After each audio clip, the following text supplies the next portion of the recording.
All right, guys, back out at the camp again. Real quick trip today. We're just baiting the blinds and we're putting cameras out at the blinds. Not a big work day or anything like that. Not really hauling any supplies. Just kind of doing just that little bit of deer season prep. Kind of getting the blinds ready. Be curious to see what the lanes look like, what the paths back to the blinds look like. Sometimes those will need some work, but we're gonna assess that. And then probably the next trip, we'll have to tackle any issues we might find. But like I said, real quick trip today. I brought my bait hauler with me and thought you guys might want to come along, see how it goes. Not a problem. Well, you test it by hanging from... Yeah. There you go. Yeah. I should have put gloves on to do that. There you go. So we know it holds 95 pounds, right?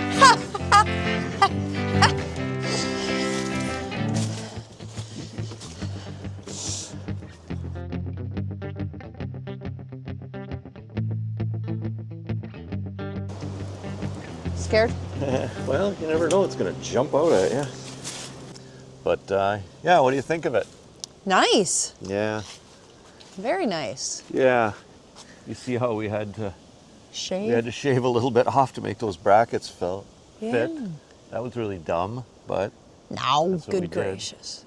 But anyways, yeah, you know, it's like, it's sturdy this way, but it still needs a little bit of support this way.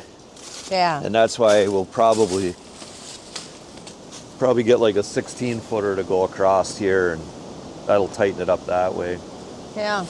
But I know I had told you, but I'll just mention it kind of for the viewers too. The reason we didn't just have two upright posts with a beam across and then, like, you know, dig some holes and sink those posts in the holes is when we've done that post framing for the additions on the camp, there was a lot of areas we could only get about that far down. It's just like there's a lot of sheetrock underneath the soil here, and sometimes you really can't go that deep. And it's not that big a deal, you know, like if you're building like a deck or a floor for a little camp addition. But when it's just two upright posts, if they're not deep, you know, that's not very good. So we thought, okay, we can do this kind of this swing set, you know, design, and then we wouldn't really have to dig deep. We still could sink these in a little bit if we wanted to. We're just kind of wait and see. So that looks awesome. Good job. Yeah, that's the new buck pole. Nice. And like I say, we could hang a deer on it right now if we had to. It's not a problem. Well, you test it by hanging from... Yeah. There you go. Yeah. I should have put gloves on to do that. There you go. So we know it holds 95 pounds, right? That's why I married him. Yeah.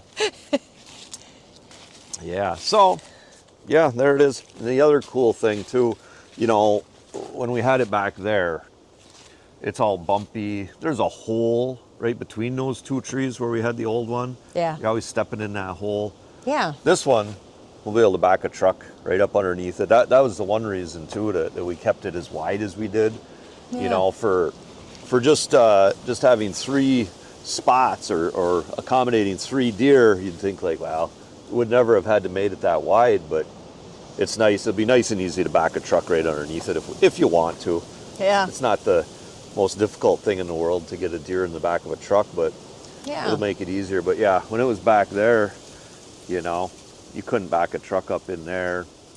There's too many bumps and holes and stuff. So I got a question for you too. yeah. I've seen people stabilize stuff by going from there to there. Yep. That's also a thought. Because that would be easier to travel with. Right. Yeah. That's a possibility. The angles are a little awkward. That's one thing. The other thing is too, we thought, oh, it'd be nice if we had some kind of beam across the back. We could have like our tie downs Oh, okay. on that. That would be nice. That would be nice. Nothing's really off the table right now, but yeah, we're going to do something to secure it up. Yeah. But here it is. Hopefully we'll be hanging something from it here in a couple weeks. Ooh, look at they're growing. Yeah. It's amazing. Maybe you should just plant some.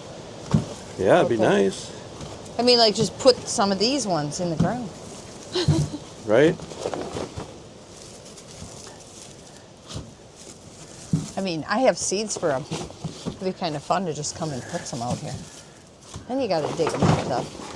It's kind of nice to have people do your work for you. That's Right? about, oh yeah, that's about what I want there.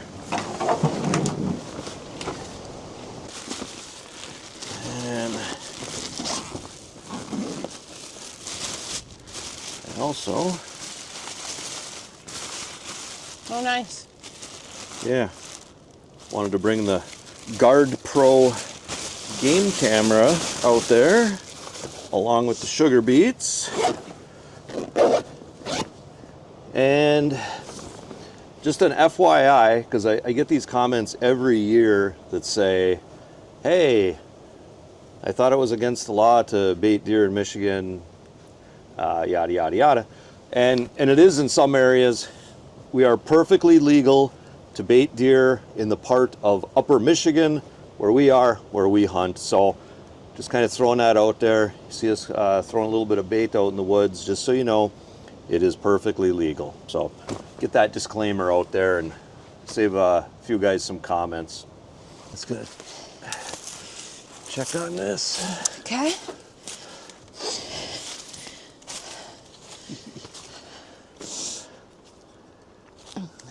In the pit.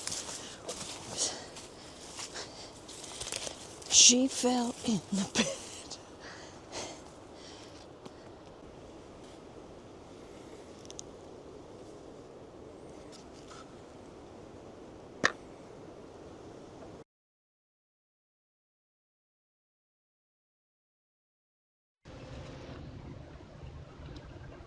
Okay, guys. Well, if you follow the channel, you guys already know that this past summer and this fall, I've been running these Guard Pro game cameras.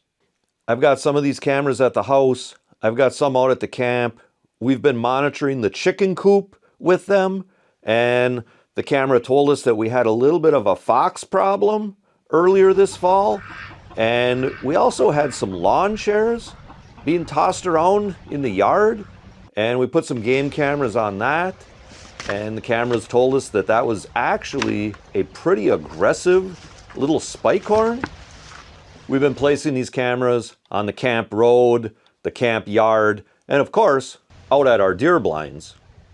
Now, I've had many different makes and models of game cameras over the years, and these Guard Pro cameras stack up great against any of the cameras I've owned before. I have two different models of these cameras. I have a few white flash A5s, and I also have a few no glow flash A60s. Now, the A5 white flash cameras give you awesome color, pictures, and video, even at night, but the flash is a little bit more noticeable. The A60 no glow flash is much more stealthy at night, but the pictures and video will be in black and white. But both these models have a feature that I absolutely love. They both have trigger sensors that point to the sides of the camera, along with one in the center. So the detection window for these cameras is 120 degrees wide.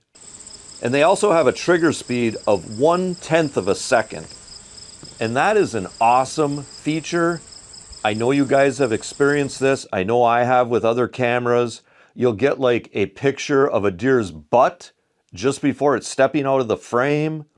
Or if you're recording video, the video doesn't even really start recording till the deer is almost out of the frame. Well, with these Guard Pro cameras, that is going to happen way less. These cameras record in high definition video with sound, or up to 48 megapixel images. I mean, look at how good of quality these videos that I've been showing you actually are. Some of these videos look like they came straight out of a PBS documentary. A lot of the game cameras I've had in the past give you like 2 or 3 different options for recording. But with these Guard Pro cameras, they literally give you hundreds of different combinations and different options for recording. Like I said, you can record in pictures or video or both, day or night or both. You can adjust the length of the videos with separate settings for day or night. You can adjust the length of time between trigger events, and you can turn the side sensors on or off. So you can really dial these cameras in to suit your specific needs. Like, here's an example. If I put this camera over a deer feeding area, I may want to have those video clips last a little longer, like maybe 30 seconds. But if I put this camera on a trail where animals just kind of walk past, I may want to dial that video length down to more like 10 seconds and extend the battery life. And speaking of battery life, you can add these Guard Pro solar panels to these cameras, and that is really handy if you have cameras out there that you don't access that frequently. Guard Pro offers several different models of their cameras. They have cellular cameras, they have non-cellular cameras, they have Wi-Fi cameras, discounts on multiple camera packages. They have cameras with rechargeable lithium batteries, and they also have all the accessories: SD cards, solar panels, security boxes, ground stake camera mounts, and clamp-on camera mounts. So Guard Pro is definitely going to have the cameras and the accessories to suit your needs. Okay guys, I've had $30 game cameras that take crummy pictures, don't have very many adjustments or features to them, and sometimes they wouldn't even trigger, even if you drove a truck right past them. And I've also had $200 cameras that worked good, but they did cost $200. Well, these Guard Pro A60 and A5 cameras are the perfect combination of quality, function, and price. I know Guard Pro is running some awesome early bird Black Friday sales, so there's no need to deal with those Black Friday crowds, no need to get in a fight wrestling over that last game camera that they might have at the big box store. Just go to the links I have below in the description, a couple of mouse clicks, and you've got some great game cameras being delivered right to your door. And I also have a coupon code below to help out all you great viewers.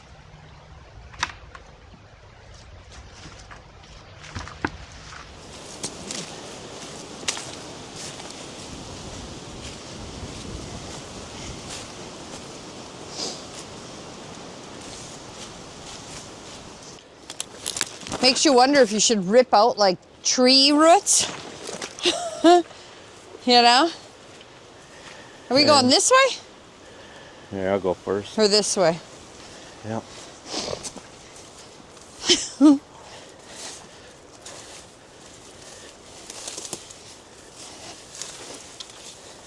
Okay. Yeah, it's kind of interesting. These beavers got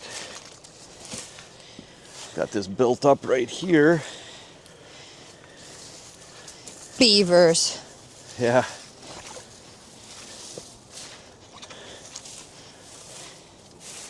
Look at that. Yeah, so there's not much flow through there. That's kind of But then- nice. Yeah, but it does back the water up. I guess it's not too bad right here where we walk through. I guess it maybe is helping here too, but Yeah. sometimes this can be bad.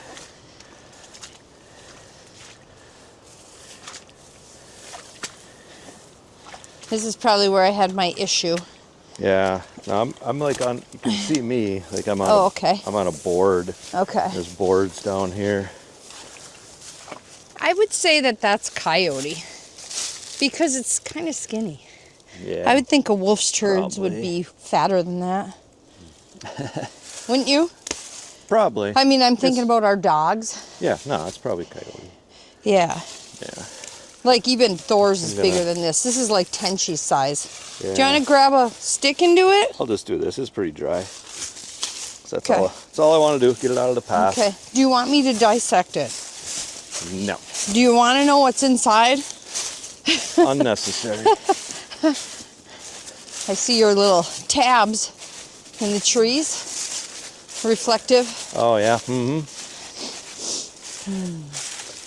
And this is pretty good, except for right this beginning part on But this see, side. now look at this. Do you see over here?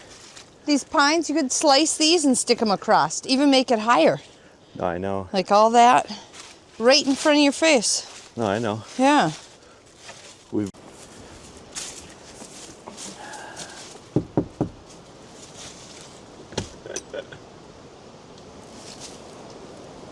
Scared?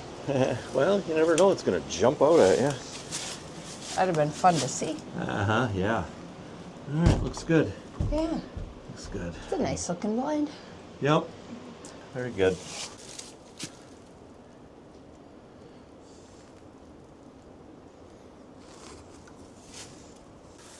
So, Marie, you found kind of a weird carrot? Yes. Yeah, let me see what you got there.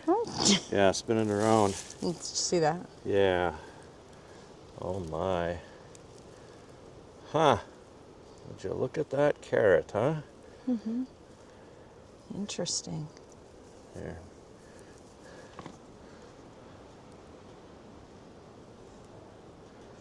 Yeah. That is an interesting carrot. And you're keeping it for some reason? You see this? Yeah. Because I thought the kids would think it's funny. Okay. I'd like to see what kind of comments. You know?